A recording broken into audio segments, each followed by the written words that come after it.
Bismillahirrahmanirrahim.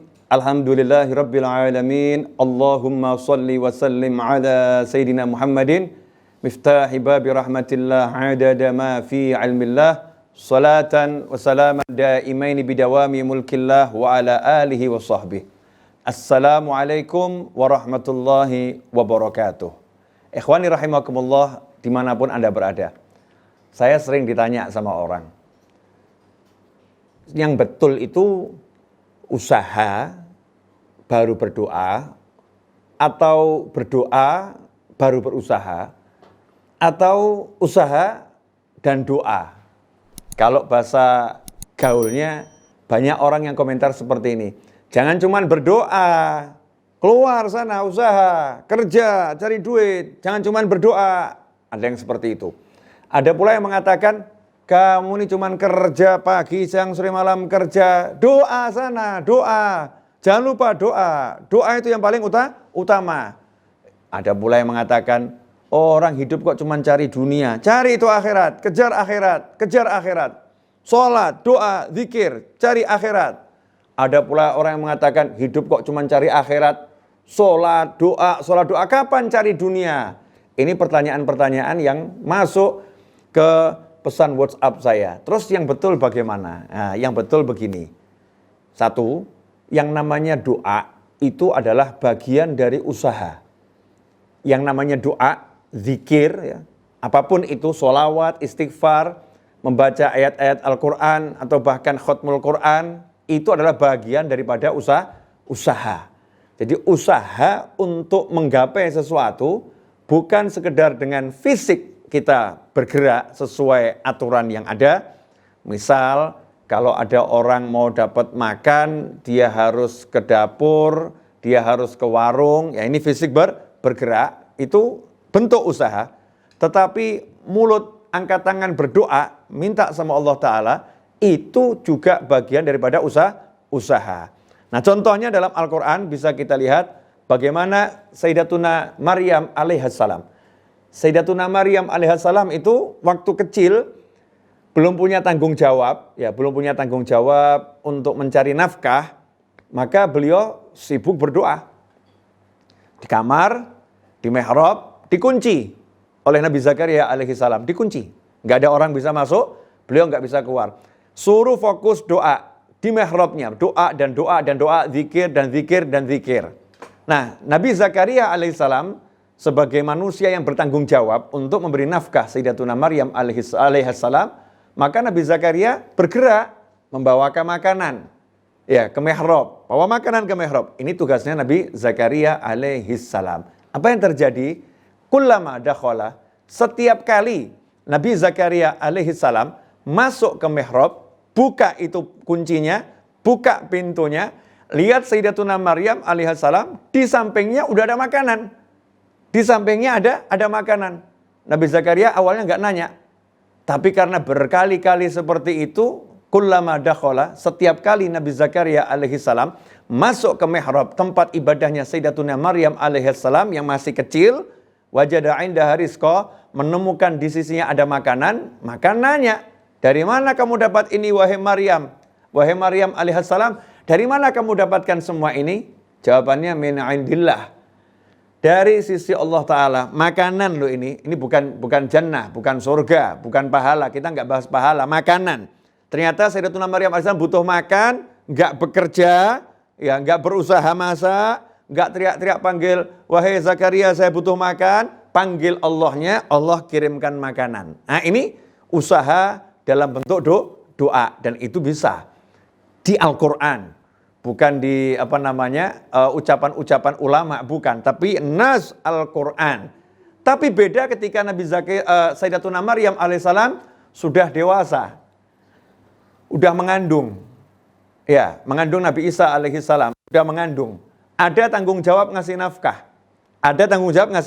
nafkah, Allah ajarkan syariatnya bukan berdoa tanpa usaha zahir. Doa itu bagian daripada usaha. Allah ajarkan syariatnya bukan doa tanpa usaha zahir. Apa yang Allah perintahkan kepada Sayyidatuna Maryam alaihissalam? Allah katakan kepada Sayyidatuna Maryam alaihissalam, huzzi, goyangkan batang korma itu, nanti akan jatuh kurma-kurma yang segar, akan berjatuhan. Dan nanti di bawahmu ada air, sungai yang mengalir di bawah kakimu. Ikhwani rahimakumullah. Hamil wanita lemah, ya lemah dibandingkan pria. Tentu wanita lemah. Tetapi dalam kondisi yang seperti itu Allah perintahkan untuk usaha fisiknya. Kita tahu Sayyidatuna Maryam alaihissalam zikirnya luar biasa. Kenceng wiridnya, mintanya sama Allah nggak henti. Tapi karena udah ada tanggung jawab kepada janin yang di perutnya, yaitu Nabi Isa alaihissalam, Sayyidatuna Maryam disuruh berusaha dalam bentuk fisik. Goyangkan. Ya goyangkan batang korma. Pertanyaannya, emang batang korma digoyang bisa bergerak? Nggak bergerak. Emang batang korma digoyang, kormanya bisa jatuh? Nggak jatuh. Jadi usahanya itu kalau dinalar, di logika, nggak mungkin menghasilkan. Nggak mungkin menghasilkan. Tetapi Allah memberi syarat. Kalau pengen aku jatuhkan, ya buahnya itu aku jatuhkan, ada usaha fisik darimu. Gerakkan itu. Ya gerakkan itu. Hasilnya apa? Cuman dipegang, ya digerakkan, nggak gerak.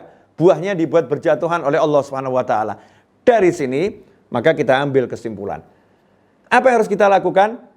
Berdoa dan berusaha jalan seiring. Ketika kita akan mulai usaha, kita doa dulu. Ketika kita sedang berusaha, kita doa dulu. Ketika kita mencapai hasil usaha, kita tetap berdoa. Gak pernah berhenti berdoa. Kenapa? Karena usaha tak bisa menghasilkan apa-apa. Hasil itu dari Allah Subhanahu wa ta'ala. Allah yang ngasih. Allah yang memberi. Dengan kita menjalankan usaha secara syariat, maka itu kita mendapatkan pahala mencari yang halal. Dengan kita berdoa, kita mendapatkan berzikir. Sampai suatu ketika ada perdebatan antara dua ulama. Yang satu mengatakan, nggak perlu usaha. Saya diam aja di rumah, saya akan dapat rezeki. Yang satu mengatakan, oh enggak, kamu harus usaha. Kamu kalau nggak usaha, nggak akan dapat rezeki. Akhirnya ulama tadi yang mengatakan cukup diam dapat rezeki berkata pada temannya, kamu keluar saja. Ya keluar, tinggalkan rumah ini, silakan kamu kerja. Saya mau tinggal di rumah. Nanti cek sore siapa yang dapat rezeki. Sore harinya yang di rumah lagi duduk, nggak dapat apa-apa. Yang keluar pulang bawa apel. Yang keluar pulang bawa apel. Kemudian dia lemparkan apel itu ke sahabatnya, ulama temennya ini. Sambil dia ucapkan, nih makan apelnya. Maka ulama yang diam di rumah nggak cari duit, nggak kerja, cuman zikir, cuman doa gitu ya. Kemudian makan buah apelnya. Baca bismillah, makan apelnya dia. Sambil tersenyum. Ditanya sama temannya, kenapa kamu tersenyum? Kan benar saya yang kerja, saya yang keluar, saya dapat rezeki. Kamu di rumah sih, nggak dapat apa-apa. Kamu cuman berzikir, berdoa, nggak dapat apa-apa. Maka temannya mengatakan, coba kamu renungkan lagi ucapanmu. Dari pagi sampai sore kamu keluar, kamu cuma menjadi pelayanku untuk mengantarkan apel ini kepadaku. Aku yang makan, bukan kamu. Kamu nggak dapat apa-apa, saya yang makan. Saya makan tanpa saya harus keluar. Saya cukup doa, saya dapatkan makanan ini. Ikhwani rahimakumullah, engkau hanyalah budak ya, yang mengantarkan rezeki itu kepadaku, sementara aku budak Allah yang menyantap rezeki ini. Terus bagaimana sikap kita seharusnya? Menggabungkan semua itu. Bergeraklah ya untuk melakukan syariat agar kita mendapatkan pahala di dalam usaha tersebut, tetapi hati kita betul-betul terus meyakini usaha ini tidak akan menghasilkan apapun. Yang bisa menghasilkan adalah anugerah dari Allah Subhanahu wa taala. Makanya kita tidak pernah putus asa, kita akan selalu minta kepada Allah Subhanahu wa taala. Karena itu diajarkan oleh Nabi Muhammad SAW, surat Waqiah itu mendatangkan rezeki, kemudian sholat duha itu memudahkan rezeki, istighfar itu akan menghasilkan rezeki, takwa itu akan memberikan rezeki dan solusi. Semua itu diajarkan oleh Al-Quran dan hadis Nabi Muhammad SAW.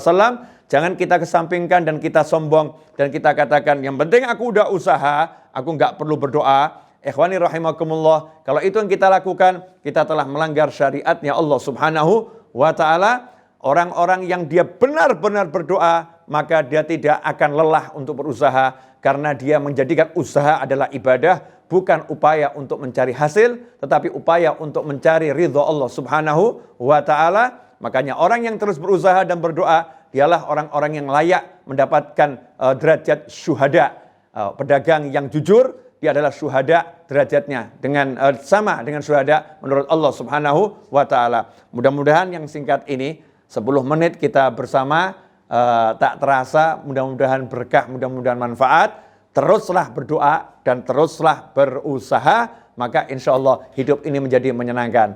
Mohon maaf, mudah-mudahan berkah. Wa'afu minkum. Wassalamualaikum warahmatullahi wabarakatuh.